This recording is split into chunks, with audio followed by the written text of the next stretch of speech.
Hello बच्चों, let's read this question.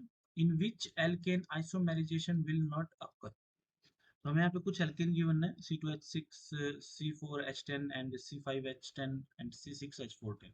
हमें बताना है कि कौन सी एल्केन में आइसोमेराइजेशन नहीं होगा। तो जो इस क्वेश्चन का की कंसेप्ट है वो ये है कि आपको आइसोमेराइजेशन का पता होना चाहिए। आइसोमेराइजेशन होता क्या है? देखो, बेसिकली आइसोमेराइजेशन क्या होता है, मैं एक एग्जांपल लेके चलता हूँ। जैसे मैं इसका C5H10 का एग्जांपल लेके चलता हूँ। ठीक है, जो C5H10 है उसका स्ट्रक्चर कुछ इस तरह होता है। ठीक है, ये one of the possible structure है C5H10 का। तो आइसोमेराइजेशन क्या होता है कि उसका आइसोमर बन जाए। ठीक है, आइसोमेराइजेशन क्या होता है? Same molecular formula, molecular formula but different structure. ठीक है, मतलब मोलिकुलर फार्मूला सेम होगा बट स्ट्रक्चर डिफरेंट होगा। अगर मैं C5H10 की बात करूँ तो उसका ये फार्मूला भी हो सकता है, ओ सॉरी, ये स्ट्रक्चर भी हो सकता है और उसका स्ट्रक्चर कुछ इस तरह भी हो सकता है। तो C5H10 के दो पॉसिबल स्ट्रक्चर है और पॉसिबल स्ट्रक्चर कुछ ऐसे भी हो सकता है, ये भी हो सकता है और ये भी हो सकता है। तो ये सारे क्या है? आइसोमर्स है एक दूसरे के। ठीक है, अगर मैं इस क्वेश्चन पे बात करूं, अब मैंने आपको आइसोमेरिज्म बता दिया क्या होती है। अब क्वेश्चन अगर देखें तो जो हमारा फर्स्ट वाला ऑप्शन है ना, ये इसका करेक्ट आंसर है। कैसे? क्योंकि ये C2H6 है, एल्केन है, सिंपल, कुछ इस तरह। अब देखो, इसके आइसोमर नहीं बन सकते। आइसोमर क्यों नहीं बन सकते हैं? क्योंकि आइसोमर कैसे बनते हैं?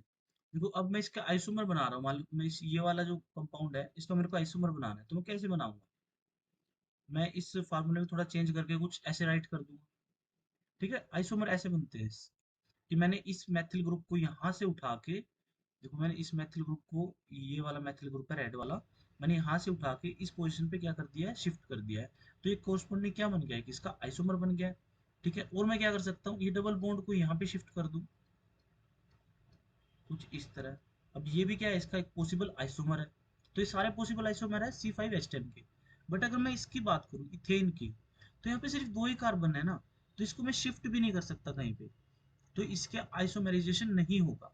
बाकी सब में देखो चार कार्बन है। एल इसकी बात करूं तो इसमें क्या, ब्यूटेन, ये कुछ ऐसे स्ट्रक्चर हो सकता है, कुछ ऐसे हो सकता है, कुछ ऐसे हो सकता है।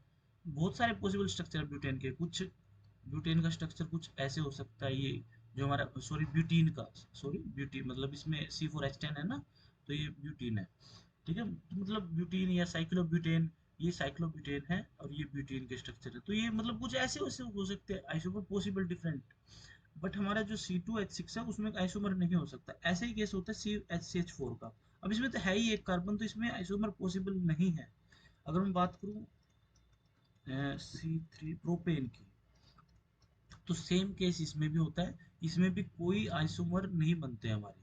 ठीक है, I hope you will understand. Thank you.